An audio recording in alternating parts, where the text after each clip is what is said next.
have an amazing keynote speaker this afternoon. Her name is Natasha Strim, and along with her husband, Norm, if you want to raise your hand. Hello, Norm. Thanks for being here. They co-founded Nona Pia's Balsamic Reductions 5 years ago. She'll go through these photos, but it was really a family business done right in the kitchen with big pots, and that's how they started it. Well, that was 5 years ago. Last year, they pitched on Dragon's Den. Worked out a deal with David Chilton, the wealthy barber. Since then, things have just gone through the roof. 5 years after starting the company, they're now in 2,200 locations. Last night, they were aired on another Dragon's Den spot, a great 4.5-minute spot, talking about how this is one of David's favorite deals that he's made, and about how you're going just gangbusters now. I mean, just the growth is incredible. So without further ado, please join me in welcoming Natasha Strim, co-founder of Nona Pia's Balsamic Reductions.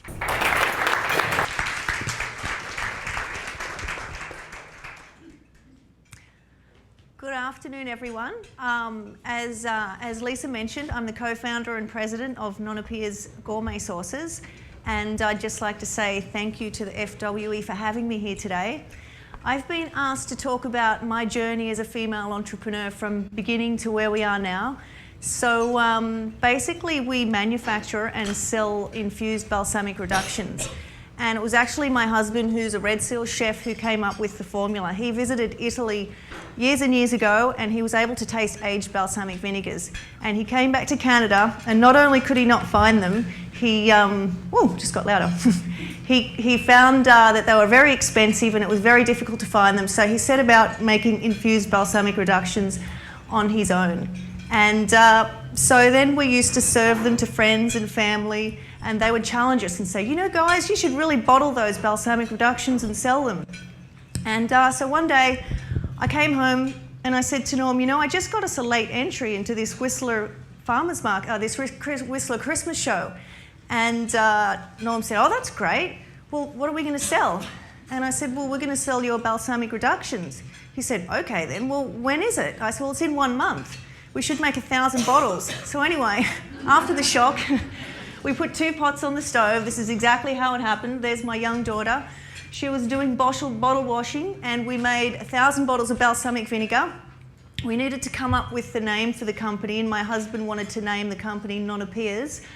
That's our kid's grandmother. They're Italian. And when Norm was just a small boy, she said, Norman, I'm going to teach you how to cook, because one day you might marry someone that can't cook, which is me.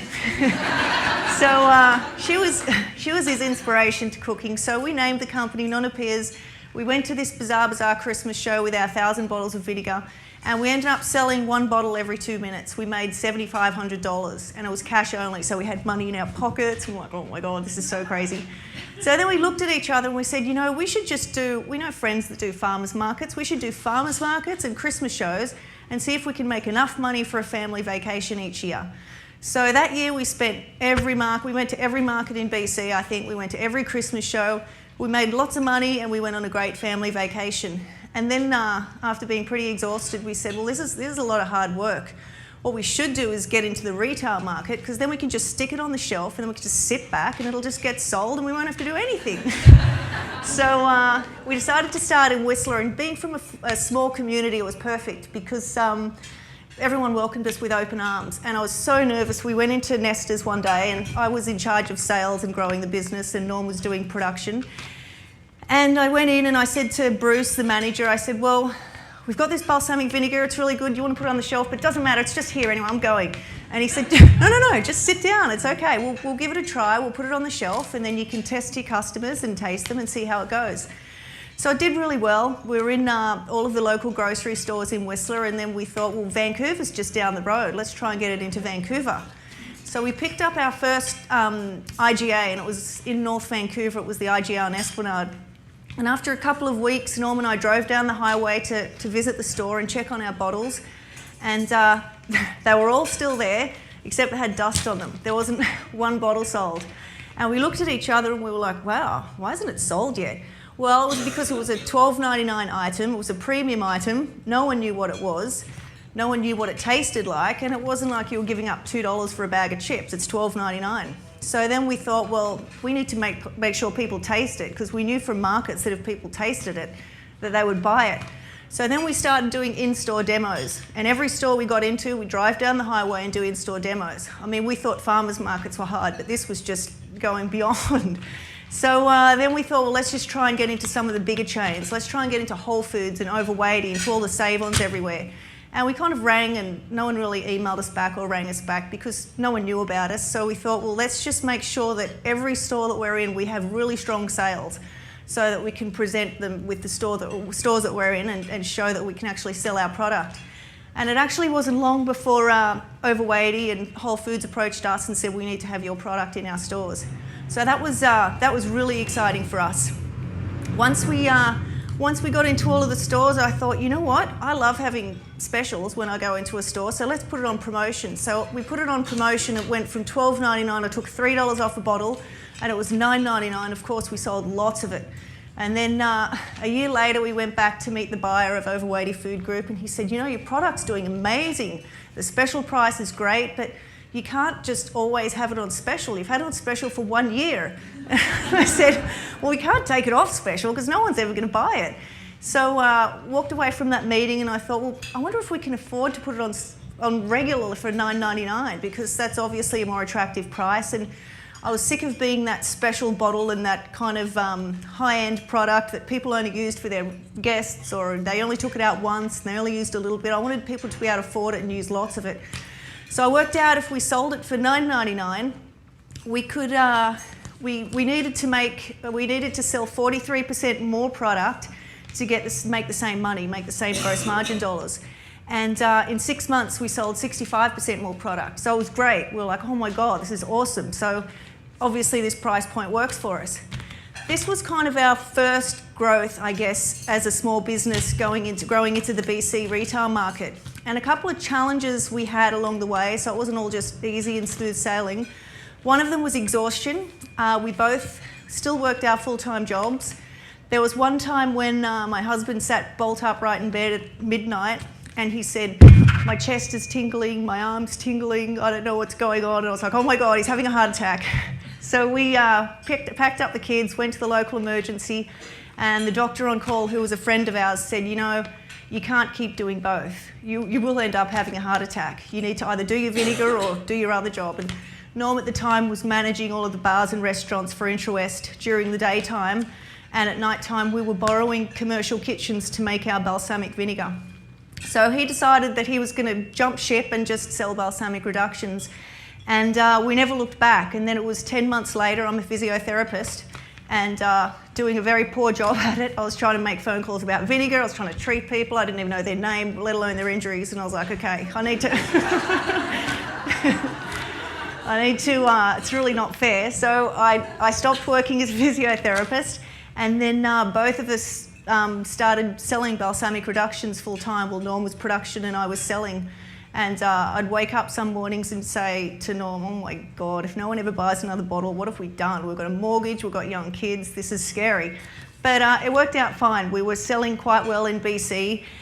And another thing that was challenging early on was we knew nothing about business. We had no business background.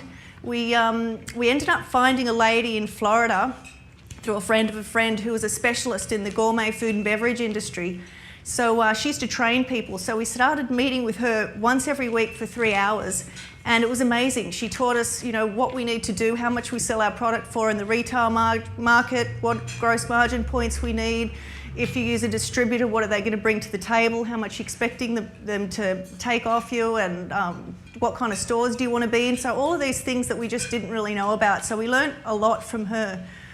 We also, our cash flow was a bit of an issue too. I remember having our Visa card was maxed out at $25,000, and I was horrified. And then I was trying to pay bills, and I'd move money from one account to the other, apologise, so it's in there now, try it again. And it was just this constant juggling act. So there was a man up the street, a friend of ours, who wanted to invest in the company. So he came down, he was looking at our our cash flow and our budget, and I said, yeah, cash flow is a real issue right now. And he said, well, Natasha, you've got no payables. I said, well, I've paid everything. He said, why? I said, well, the bill comes in, so I pay it. And if I don't pay it, I might forget. Like, I'm using QuickBooks. I have no clue what I'm doing, so it just makes things simpler. He said, but no one's paying you straight away. They're all taking 30 days. I said, I know. And he said, so that's why you've got no cash flow. You need to wait 30 days. And then if you don't have the money, send them a check, but don't sign it. And then when they ring you up, you say, I'm really sorry. And then you've got another 2 weeks. So I can't deal with people like that. So anyway, I did take the 30 days from then on, and it made managing the cash flow a heck of a lot easier. So literally, we really didn't know anything about business when we went into this. We just kind of learnt along the way. And then it was then that we thought, you know what, we either need to just stay in BC, or someone else is going to do what we're doing and take it nationwide. Do we want to take that next step? And we agreed that we wanted to, and we needed money. We didn't have any money. So we knew to grow into Eastern Canada was going to cost. So we decided that we should go on Dragon's Den. So we went and pitched to Dragon's Den. We ended up going to Toronto, the 4 of us, and filming on Dragon's Den. And fortunately for us, we made a deal with David Chilton. And the next day he rang us and he said, congratulations, it's going to be a lot of fun. And he did a due diligence process on our company. So he looked at the competitive landscape of our product, and he found that our product in Canada and the USA, he looked everywhere, was a unique product. There wasn't anything quite like our product. And he also looked at our figures, which they were honest figures. They weren't perfect. The books weren't perfect. They were just kind of what we'd done. And he also looked at what the consumer response was. So he gave our product to lots and lots and lots of people. And he said he was really surprised and very pleased at the response he got, because he had almost 100% of people loved it and couldn't wait to get more of the product. So fast track 4 months, we signed the deal with David really, really quickly. And it was right after we filmed that he started helping us. And he said, you know, even if we don't sign this deal, I'll help you. And he started pushing us right away to increase our distribution. He rang me and he said, you know, Natasha, you're only in BC, you should be in all of Canada, and where's your US business plan? You're not working hard enough. Well, I cried because I thought I'd been working pretty damn hard. And so then he said, you need to be in like Loblaws and Sobeys, and you need to try and get in direct, because if you have a distributor on board, it's going to take, you know, cut into your gross margin dollars. And with your product, you need to spend a lot of money because you need to sample it, you need to demo it, people need to try it. So I said, oh, great, well, I'll just ring up Loblaws, tell them it's Natasha, and see if I can get a meeting. And I can't do that. He said, yes, you can. So the next day he rings me, did you ring up yet? No, I haven't. Well, ring them up. This is what, and then he coached me on what to say. You need to go in there, tell them you got this fantastic product, it's unique, you can get it off the shelf. So anyway, I did, and before I knew it, we were in every chain in all of Canada. We'd gone from 356 stores when we filmed for Dragon's Den to 1,600 stores, and we hadn't even gone to air for Dragon's Den. So our segment hadn't even been on television. So that's when Dragon's Den approached us and said, you know, we'd like to do an update segment. You guys have done awesome. So we were really excited about that. What was I going to say next? So a couple of things that it was really important to have David on side with us, because now we'd gone to, I call it like our second steep growth curve. So that sort of started last year. And he had the foresight to know that we would need more money than what he'd given us, because that went pretty quickly. And he said, you know, Natasha, you've got to look forward here. You're going to need some more money. You've got to go to the bank and make sure that you have funding, because a lot of young companies, if they don't have the cash flow, they kind of can't grow anymore, and that's where they fail. So I still didn't really understand numbers that much. I said, I know, I'm going to ask the bank for $200,000.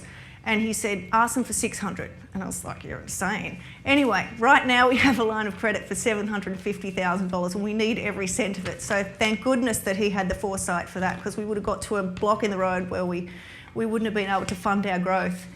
The other thing he said was, you need to get a part-time CFO. And I said, well, I know what that stands for, Chief Financial Officer, but you know what? There's so much money going out, I'm not going to get one. We can't afford that. So I didn't. And it was about a month ago, he rang and he said, you know, how's the sell-through going? How's all the new accounts? Is it selling well? And I said, well, yeah, we got another order the other day. And he said, that's all you can tell me? you can't tell me like how long it's going to, you know, how many bottles you need to sell to pay for these listing fees, or how much money you've spent on promos, and are you getting a return on your investment, and what you project in 6 months, and how much money will you need. All these questions he started throwing at me. Did you get a part-time CFO? I said, well, no, not yet. So anyway, we did get one 3 weeks ago, and it was amazing. All of a sudden we know how much we're selling. If we spend money on promotions, like, is it worth it? We're about to spend some money. In 2 weeks, we're doing 100 Loblaw stores in-store demos. It's $50,000. So you can imagine doing all of those promos in stores. You need to know if you're getting a sales lift, and that's all the things that a CFO helps you kind of analyse, which is great. So all in all, the money that we've spent in the last year, we've got hundreds of thousands in listing fees, and then we have to make sure that we're promoting the product. And then all of a sudden we thought, well, let's launch into the States, which we did in October. We got our first chain, and then we had to open up a US sub down there. We've got a director of sales down there, so all this is just costing so much money.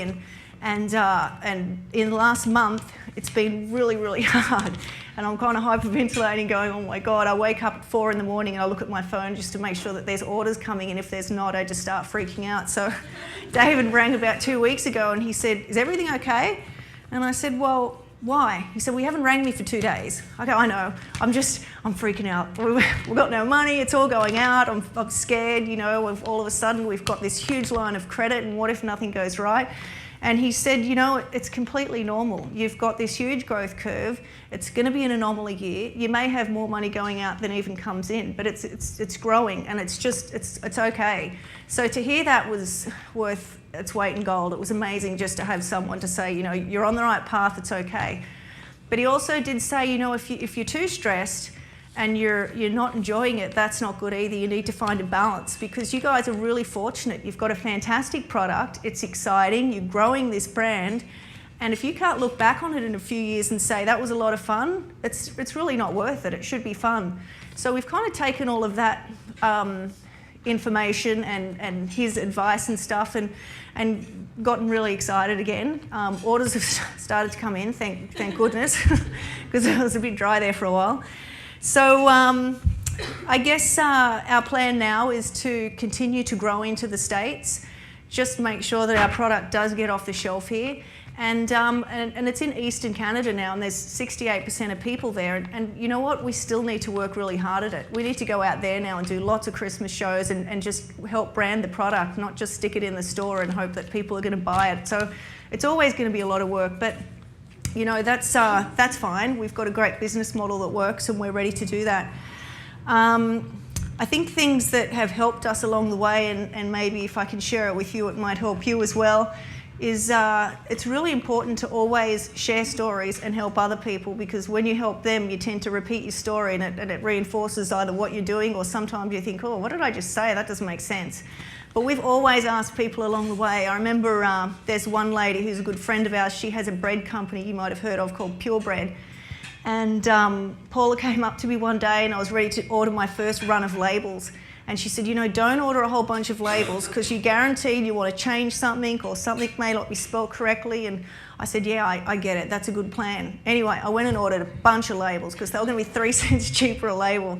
And then it was a few months later, she comes up at the Whistler Farmers Market and she said, you know, Natasha, it's spelled balsamic on your label. And I went, oh, I get it. All right, so this could just be the limited edition label. So anyway, always ask other people, because you either take shortcuts or you learn from their mistakes so that they can pay for the mistake and not yourself. Also, I mean, talking to consumers, you get so much information from consumers, which is why we continue to do the Whistler Farmers Market. There's people from all over the world, and there's people from America. I mean, we're trying to break into the States. I get people from Texas, and the first thing I say is, where would you buy our product? What's a great store for it? How much would you think you would pay for it? So all of this information is so valuable. So we're always asking lots and lots of questions. The other thing is you've got to be prepared to make compromises. We always went away pretty much every year for a month as a family. That was kind of our thing. We saved enough money and then we'd go away. And it was 6 months ago, and we said to David, oh, we're going to go to Europe next summer. And he said, well, how long for? I didn't want to say 4 weeks. So I said, oh, just 3 weeks. And he lost it. He's like, you can't go away in the next 2 years. You can go to Vancouver for a trip. That's it. You can't go anywhere. I've never gone away for more than 10 days in my life. And we're like, well, you're crazy. That's not going to happen. We always have our vacation. But if you ask me today, could we go away? No. There's no chance we could be away for maybe a week, but not both of us together, which is exactly what he said. And but that's fine, because we've spent the last 5 years every weekend at various markets, and we've been able to back away from them. So this year we're going to do lots of camping, because we've never had the chance to do that. So do lots of 2 or 3 day trips. So making a compromise is fine for us, but you do give up some things. And I think the next 2 years we know that we're going to work really hard and we won't have the big vacations, but that's fine. I think the luckier, someone came up to Norm and I the other day and said, you guys are so lucky. You thought of that balsamic reduction and now everyone's just buying it. And then Norm said, well, people even say to me, they say, well, Norm's making the vinegar. What do you do? Oh, well, look at them. I'm like, really? Is that what you think? But anyway, Norm said to me, there was a quote from Arnold Palmer that you may have heard of, and it's funny, the harder you work, the luckier you get, which is totally true for any entrepreneurs. So it's hard work, but super fun and really exciting. But yeah, you're going to go through troughs and hills and troughs. So that's all I've got to say right now. Lisa also asked me if I would give some tips, because I think you guys are pitching tomorrow morning or something. So I rang David this morning and asked him for his 3 tips. And initially he said, well, I'm not into that 3 things, 5 things. I just, you know. And I said, oh, fine, whatever. So then he did. He gave me his 3 tips, and I'll tell you what he said is important for pitching. Okay. Always be yourself. Authenticity is everything. Know your numbers. No investor is expecting you to be a CA, but without command of a common balance sheet and income statement, don't get weirded out by that, because I still don't understand that. Terms, income statement, terms and numbers, it will be tough to gain an investor's confidence. I think if you kind of know your figures, you're good. Quite agree with that. You must have an infectious enthusiasm. If you're not passionate to the nth degree, investors will quickly spot it and assume you won't have the drive to stick it out during the inevitable changes all businesses face. And the last one was be very careful of PowerPoint. It usually detracts from a presentation. And I was just telling these guys before, when we went down to Vancouver to pitch the first time, the big main audition, Norm had this fantastic PowerPoint. We're all ready to get in the car, and our friend rang and said, well, did you look at the do's and don'ts for Dragon's Den when you're pitching? We said, no. So we did, and it said, whatever you do, don't use a PowerPoint. It's meant to be an elevator pitch. And we're like, oh my God. So we quickly rang up Whistler Printing. We got them to throw four photos on a board just so that there was something there apart from us. We threw some fresh fruit and vegetables and stuff on a table and some bread, and we didn't use that PowerPoint. So yeah, PowerPoints aren't good because it does detract and it can be a little bit boring, and they expect you to be in an elevator for 5 minutes with someone and be able to tell them all about your business in that 5 minutes. So pretend that that's all you've got. Okay, that's all.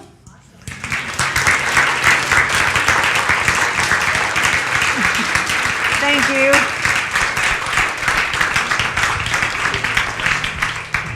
Thank you, Natasha. Let's open it up to some Q&A, and then after that we'll do a proper thank you. Any questions from the audience? Yes, Joanne. I'm Joanne Hovish, Cocoa West Chocolatier on Bowen Island. Hi. So just wondering when you went and how you made that transition. Are you manufacturing your own or co-pack? So we started off, as you said, using commercial kitchens, and then we got our first 500-foot square kitchen that we rented. We started doing that once we got into a few stores and started with retail. So probably when we sort of started in Vancouver. And our first growth, we only grew as we could afford stuff. We grew very organically. We didn't really want any debt. As I said, our biggest debt was our $25,000 credit card that I was freaked out about. But anyway, it was so small and we didn't move from there until we could afford it. And it got to the point where when Norm would produce, he had to take everything out of the kitchen and put it outside the kitchen, produce, and then bring it all back at the end of the day. Then as we grew, we got a bigger facility, and then since then we've expanded it a couple of times as the business grew and we could afford to. Because to drop our prices that we've kind of continually done, we needed to recognise economies of scale, and the only way to do that is order things in big numbers. So it's kind of just been a natural transition since then. Co-packing, when we, this is a good story, when we decided to go out east, we thought, well, we're in Whistler, this is crazy. We can't keep making everything when 70% of the population's in eastern Canada. So Noam's job was to find a co-packer. He rang every single co-packer in the USA and in Canada, and no one would make our product for us. And the reason was because our product sits in a steam kettle for up to 12 hours cooking. And the co-packers said, you know, you can't take up a steam kettle for that amount of time. It's going to cost you a fortune. We can cook 6-10 soups in that time. So we soon found out that we'd have to make everything ourselves. So we rang David. We're like, oh my God, no one's going to make our product. What are we going to do? And he said, that's fantastic. And we said, what do you mean? He said, well, it's a great barrier to market, because most big companies that are going to knock you off are going to grab the recipe and get a co-packer to make it. So this is a really good barrier to market. Make it yourself. Expand your kitchen. You'll be able to have more quality control over your product. You can make it as you need to, so you can moderate your inventory control rather than having co-packers making big batches all the time and relying on them. So we won't co-pack. We can service all of Canada and get a foothold into the United States. And then once we sell more in the United States, we'll choose a geographically ideal location and open up another facility there. Just to add on to that, how many employees do you have now then to help you make all For the production? We only have, it is. We have 3 full-time staff. That's it. When we got into Loblaws, our first order, they told us it was going to be 300 cases. And I think it was, how many cases was it? We got this, it was 1,200. So I think we had everyone in Whistler in our kitchen working and bottling the vinegar for us over this one weekend. It was like a 90,000 order. And then 2 weeks later, they were meant to make a $30,000 order, and then 2 weeks later they did another $90,000 order, and we were just beside ourselves. So we had everyone helping then. So we do have a lot of part-time staff, but what our aim is now is to buy some better, we've got pretty much automated, but if we get better production, better filling equipment, we've worked out that all we'll ever need is three staff, and we can cut down our labour by 30% by getting this new equipment, which we can then pay off in 8 months. So definitely a worthwhile investment for us, but it's just having the cash flow right now because we've got so much going out. So, I mean, there's banks that will actually lend you money for capital investments that don't, it's a different loan to what you're getting for your cash flow. So we're just learning about all those things now and going to probably ask people to help us get some money, more money. Some of those people are in the room. I know. Show me the money. There's a lot of people here to answer questions, definitely about money. A question in the back, Inez, please. When you started out small, did you have to send your balsamic vinegars to the lab? Like I heard it costs around $10,000 to get everything broken down with the nutritional values and everything on it before you start selling on a small scale. Did you have to do that? We did have to get a nutritional panel done. It's certainly not that much money. We have like 5 flavours. For each nutritional panel to get done, for a Canadian nutritional panel and a US nutritional panel, I'm going to guess it was maybe $862 each. So it's certainly not that. That shouldn't be that shouldn't detract you from getting your label done. You really need labels when you go into retail. When you're just doing farmers markets and stuff, you don't. So, yeah, I can give you the contact that we use too. They're amazing. It's Maxim is the company. Thank you. And over here.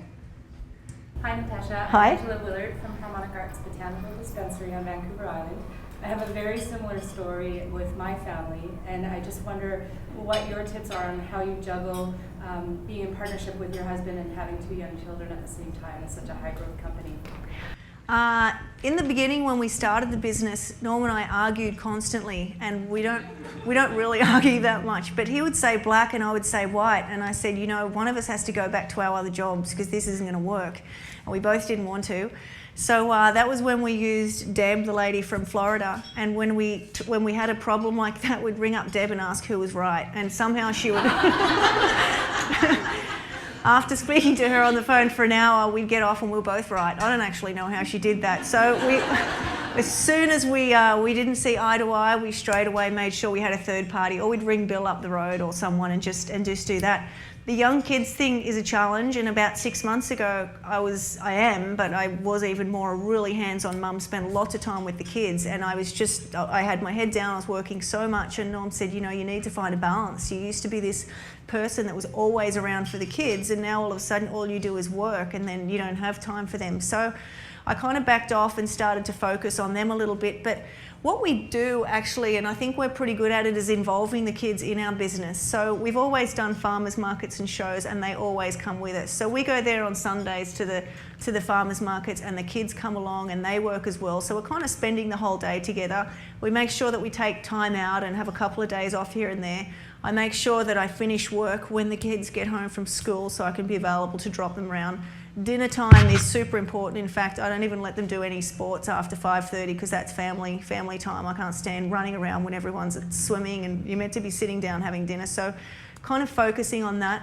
The kids, I mean, yes, they've had to work since they've been really young. So, so they have, and they've spent the last 5 years with us going to Christmas shows and markets and stuff. But on one side of the coin, they've been nourished in one way and learnt so much. It was funny because my daughter just applied to sell cookies at the Whistler Farmers Market, and then she said to Norm last week, she said, you know, Dad, because they normally work our booth and we pay them $10 an hour, so they save up all of their money. She said, you know, I don't know if I'm going to do the cookies anymore because if I have to do cookies, I have to spend the week baking, then I have to pay for the market booth, then it could rain and no one might not even come, I might not even sell any. Or I could just work for you guys and I'll get my $90. It doesn't matter what the weather's like, I just have to turn up and I get my... And I'm thinking, wow, good for you, that's smart. So they've learnt so much. They've been in the public eye, they're not nervous, they're always explaining our product to people, so they're not nervous to talk to people. So just try and include them as much as you can. Otherwise, you just won't, you just won't have time for them. Great question. Hi, I'm Alexandra Greenhill. I run a tech firm that helps families find awesome childcare and elder care. And my question is about entering in the US. We are just about kind of launching in the US and discovering all of that process. And I'd be curious as to what you found very different, that's surprising, that you're like, wow, this is... Because the US feels in some ways like a different province in Canada in many ways, and like Newfoundland is more different than BC than San Francisco is. And so what were your kind of big ahas about the US? The US it's very different. The one thing that we noticed straight away was the price sensitivity. People down there, like there's so many products and it's all so cheap down there. So if we went down with our bottle of balsamic for $12.99, we'd never get it into a store. We actually were fortunate. We've just hired a guy from San Diego who has grown 2 companies that were barbecue sauces from where we started out to big companies. So he knows a lot about the landscape and stuff, but he was the first person to say, you know, it's so different down here. You can't bring the model that you have in Canada down here because, and then the other thing we found is not only the price sensitivity, believe it or not, for the kind of market we're going towards, is people really are concerned about the health benefits of products. So our product's non-GMO. I remember early on, Deb, who was the lady that mentored us, I said to her, well, should we put low salt on our label? She said, no, this was 4 or 5 years ago. She goes, you should put gluten-free. And I said, why? What's that anyway? So we listened to her, we put gluten-free on the label, and sure enough, 3 years later, there was gluten-free shelf talkers all over the grocery stores. So they're almost one step ahead down there. I just went to a conference in San Francisco, and the new big thing is non-GMO. All parents want to make sure that there's, so they're always, and then glass versus plastic. You know, buyers want to see that everything's in glass because no matter how much you can recycled plastic, they're still leaching and people still have this kind of weird sense about it. So we've made sure that we go down there with glass, we have a good price, and we make sure that our label, we're just getting our product rebranded, has all the important things on it that customers are looking for. So. Thank you, Alexandra. Okay, over here. Over to you, Melissa. Hi, I'm Melissa. I have my company's Mellifera Bees. We make naturally flavored infused honeys. And my question is around distributors. I know you're trying to do some sales directly, but I'm curious if you're working with any distributors and like what percentage that would be between your own sales and theirs. Yeah, we are working with some distributors, and mostly the distributors we're working with is because the actual chain wouldn't let us go direct. So we're working with a distributor in Alberta that services Sobeys West, and funnily enough, out of having our product placed on the shelf, maintaining our facings in our space, the worst looked after product is wherever the distributor is involved. Having that direct connection and selling direct is just key, because you're dealing direct with the buyer, you're dealing direct with the people that are organising your promos and demos, then you kind of get the feedback of where your product is. We've also got a distributor in Vancouver, a small one, because Whole Foods wouldn't let us go direct. Again, you're kind of always dealing with that third person, and distributors, I mean, they say they're going to do whatever they're going to do, and they take 25 points, which is a huge chunk of your gross margin points, and it just doesn't happen. So we have a distributor in the east as well, and we've managed, the reason that we have one here, one here, one here, is if you're going to go and get a big national distributor, they'll normally want everything, and that happened to us a lot. The distributor would say, you know, we can only give you Metro in Eastern Canada. And they were like, well, we're not going to pick you up unless you give us Overweighty, Loblaws, Sobeys. And I'm like, we're not going to give you 25 points for existing accounts. That's ridiculous. Plus, we're shipping direct to the warehouse. Now you want me to ship to you, to ship to them, to... Anyway, so that's why we've kind of got smaller distributors, because they're the only ones that would agree just on taking a couple of accounts when needed. So in the east, we have one that just does Metro and Whole Foods. And again, that's only because we couldn't go direct. So it's probably percentage-wise, I'm going to say of our revenue, it's probably maybe 15% is through distributors. Yeah, another thing when just going back to the USA, no one sells direct in the USA. So that's another thing that's really, really different down there, because as soon as we hired Kurt, he said, all right, I'm going to set up my broker distributor network. I said, no, we go direct because we make so much more money. He goes, you can't go direct. You have to have brokers and distributors, because they let you know when meetings are or when products are getting presented, and then they look after your product. So very, very different down there. So our price model has had to change to it so we can incorporate that 25 or 30% that's going to get taken off the top line. Thank you, Melissa. Thank you, Natasha. And over here.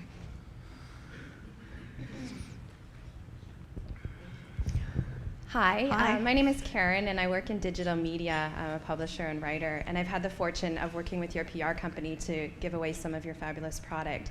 And so my question kind of revolves around that. I do know that you worked with a PR firm. I wonder at what point you started to invest in marketing and PR, and did you invest in branding when you first started the company? So was that Commotion or no? Which company, sorry? Oh, I worked with you're a PR firm at Christmas time to give away your product. I can't remember the PR gentleman's name. So as far as spending money on PR, a lady in Pemberton did our label initially, and we just kind of worked with her, and she'd send us what she thought, and we'd kind of say, yeah, that's fine. And that's how we have our original label, which is this one here.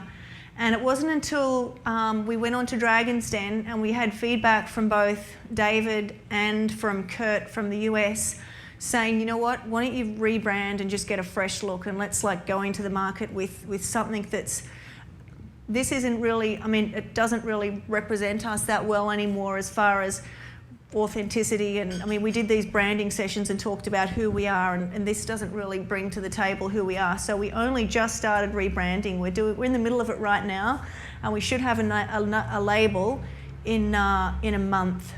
it should be ready. So we didn't really spend a lot. We did also, after around Dragon's Den, when we knew we were getting aired, David said, you know, you need to hire a PR company, because when you air, you need to get as much exposure as possible. You need to be in on as many television shows, you need to be in as many papers, you need to have people writing articles about you, you need to be in stores, you just need to be everywhere. You need to take advantage of this exposure that you're going to get from Dragon's Den. So we ended up signing up with a PR company in Toronto that was affiliated with CBC. And we agreed that we were going to pay $50,000 in the marketing. I think we ended up spending $25,000, and then we sort of pulled back and said we're going to kind of stop doing the marketing now. It was good. I don't know if there's a lot of return on investment. We just keep coming back to the fact that the way our product is sold is for people to taste it. So our best money is spent kind of in stores. I mean, we did cooking shows and stuff. Norm did most of them. I did too, because he didn't want to do them. So I had to go to Toronto and cook on television. I can't even cook. He made me practice the same dish every night for 2 weeks so that I could cook it well. And I did the same dish on one show in the morning and then the same dish on the show at lunchtime. And then they started asking me questions about cooking. I'm like, no, you can't ask me questions. I don't know anything about anything. I'm just cooking, right? So we did things like that. We did the newsprint was more effective, I think. It's like just being in the Vancouver Sun and the Toronto Sun and the National Post and stuff, doing articles on us. But we haven't spent, apart from that, I don't think we've really spent that much money on it. And again, I don't think we would. I think I'd do it myself now. And I mean, when Norm was on CTV yesterday, I think cooking, it was me. I just rang them up and said, hey, this is what we do, and you know, this is our company. Can we get on there? So I don't think you really need a PR company if you can do it yourself. Yeah, Yes. I'm Norm. I'm Natasha's husband. One point just to hit home when we talk about when we talk about PR. Yeah, we don't spend a lot of money on it, but we actually do, because doing in-store demos, going to shows, getting our product in people's mouths, that's the most important thing. And the same with your products. If you can get people exposed to your product, that's going to be the money best spent to promote it. And that's what's over the years has worked the best for us. And Natasha said even launching into the States, quite a bit different than what we do up here. But we had a bit of an epiphany as we were sitting at the bar last night, thinking that we've got Kurt down in the States, who's awesome, he's well connected. But the reason that it's more challenging for him right now, because he's in a zone where nobody knows what Nona Pia is. They haven't tried it, they haven't seen it in the stores. And our epiphany was going back to what has made us successful. And we've got a conference call with him today, and the goal is, you know what, get bottles on the ground in the States. So focus just on California. California's got as many people as all of Canada does, but go back to what has worked for us. So doing sampling in stores, signing Kurt up for Christmas shows and food and wine shows, and just getting the product in people's mouths and bottles in their hands. So again, words of wisdom for growing your brand. It's really getting your brand, getting your product into people's hands. So. Yeah, it's the same with Eastern Canada. We just thought, you know, Eastern Canada, it's fine. We know in-store demos work and promos, so let's just get it out there and spend a whole whack of money on promoting it and demos. You know, that's good, but it's not going to be as effective as us being in Christmas shows and giving out, you know, 4,000 samples a day, and then those people going and buying it in the store. So it was an epiphany, but it was also like, oh my God, we have to do all this again in another area. We were just, you always want to take the shortcut. It's not easy. So off we go again, and we're back to the drawing board, breaking into a new market and getting back into our shows and demos. And we hire staff as well, obviously, and train them ourselves. So we've got awesome staff that come and help us. But yeah, we're going to have to do that in the States as well. Great, and I have a question here from Claire. Thank you. Hi, I'm Claire Hi. Booth. I'm owner of Lux Insights, a market research company based here in Vancouver. I'm wondering what your exit strategy is. Do you have interested buyers circulating?